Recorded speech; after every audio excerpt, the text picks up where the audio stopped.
In this video, we'll cover 6 psychological tricks that you can use to command more respect almost instantly.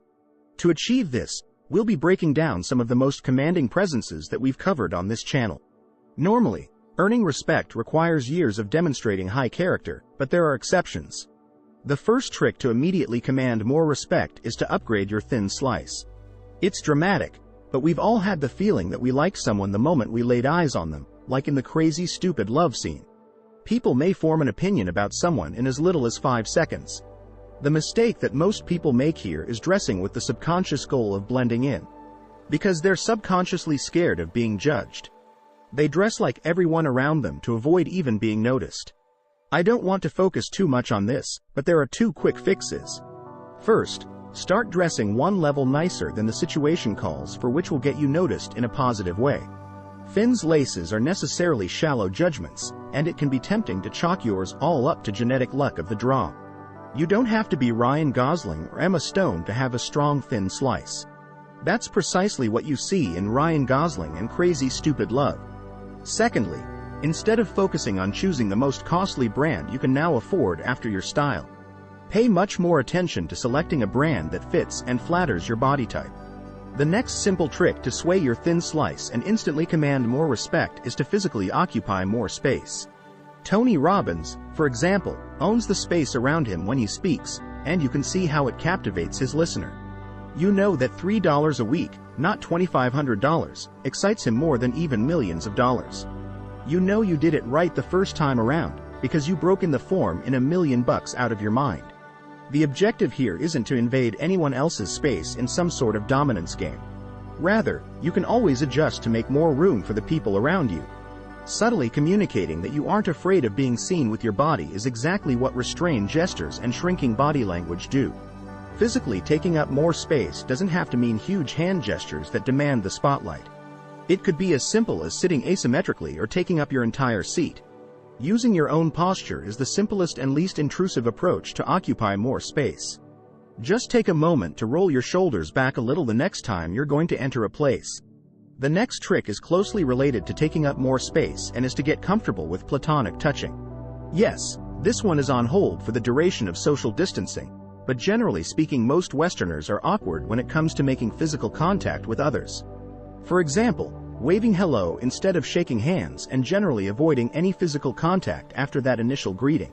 However, touch is essential to human connection. Take a moment to roll your shoulders back a few times and increase the space between your bottom of your ribs and your hip bones. This will make you stand taller and make people look at you differently. And not only with lustful relationships, touch is one of the ways Oprah Winfrey connects with people so quickly, because it fosters trust and a sense of safety and closeness.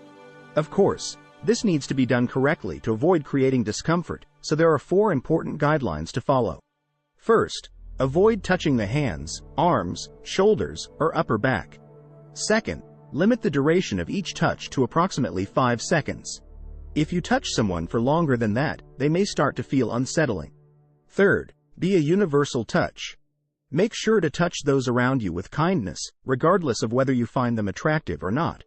And you'll come off as confident and nice. But if you only pay attention to one person, you might appear strange, even predatory, and forceful. Now that we've covered body language in our first tip, let's talk about the first trick that has to do with what you say. If you want to instantly command more respect from the people around you, then don't allow yourself to be cut off mid-sentence. Most people find that when you do this, they get uncomfortable and you need to pull back yourself.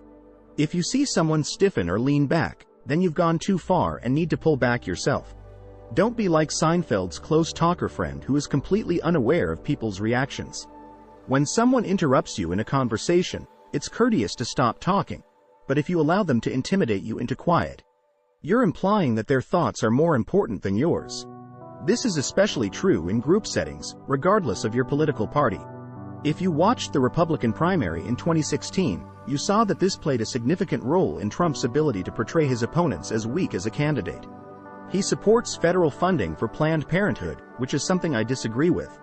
In fact, he is probably even worse than Jeb Bush. Let me just say this. Just because someone lies, doesn't mean they should step on others and hog the spotlight talking non-stop or even more than others, but to command respect. You should always finish your sentences when you have the floor, even if someone is trying to talk over you. In the next clip, observe how quickly a young Jaden Smith gives up on being heard. Now, compare that to Jaden's father. By entering the room just a bit louder than everyone else and making his sentence unstoppable, he gets his joke heard and garners a big laugh from the audience. Bradley Cooper is eager to join Will's conversational thread. Another excellent example is Russell Brand in the viral interview he conducted with MSNBC. Observe how he doesn't yell. One last note of caution. This is especially important in group settings. If you're speaking with someone one-on-one, you don't need to worry about it as much.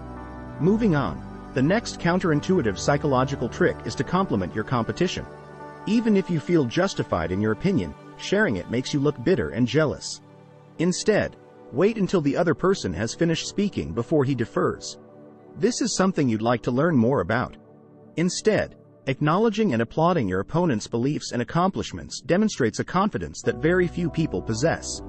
Take the example of religious speaker Jordan Peterson discussing atheists and atheism. In some ways, you could argue that 300 to 400 years of brilliant scientists have been doing nothing but laying the groundwork for a non-objective empirical atheism. If you treat your opponent with this kind of respect, people will be more receptive to what you have to say, and will appreciate your admission that there is strength on the opposing side as well. I'm here tonight to share a few thoughts about a hero of mine that I've grown to know very well, Senator John McCain. Alright, let's get back to your own life. Here are some contexts in which this may be applicable.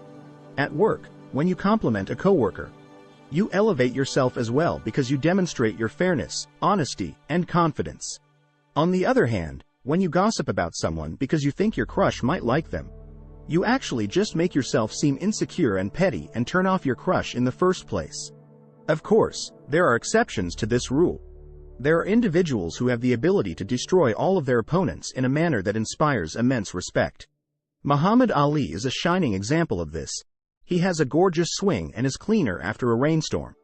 But when they arrived for the fight, they would have seen what looked like a colored satellite. This works for Oli and Conor McGregor because, in addition to being in situations where trash talking is accepted, they also have a sense of humor and exaggeration to their statements. Humor is what transforms a potentially arrogant statement into a fun, confident one. The final tactic to instantly command more respect is to be open about your flaws. Mistakenly believe that you must conceal your shortcomings, put up a brave face, and pretend everything is well until it is the truth is more nuanced than that. And that's because people can tell when you're hiding something, especially if you're overcompensating. In actuality, people don't judge you based on your shortcomings. Rather, they judge you based on how you perceive them. This is the genius behind the end of the rap battle in 8 Mile. Instead of trying to pass for someone else, Eminem owns the bad things about himself and wins the battle, which ends the film. It's a big stretch, but you do need to know how to use this trick properly so that it doesn't backfire. The key is all in the delivery. Let's be honest. It was difficult to watch the reaction Brad Pitt received for his award acceptance speech. The guy who gets high takes off his shirt and doesn't get along with his wife. Here, you may address your flaws in a lighthearted manner similar to how Brad does. Or you can present them as a straightforward factual statement spoken in a lower tone, with firm eye contact, no stammer, and a willingness to cast himself in the shadow of his failures or makes a far more interesting conversation. Now that I've changed, all of these tactics work really well, but they are much boosted by deep, genuine confidence. Mastering of emotions, raising your baseline level of happiness on a daily basis naturally leads to increased confidence. I hope you enjoyed this video and I hope to see you in the next one. Until subscribe our channel.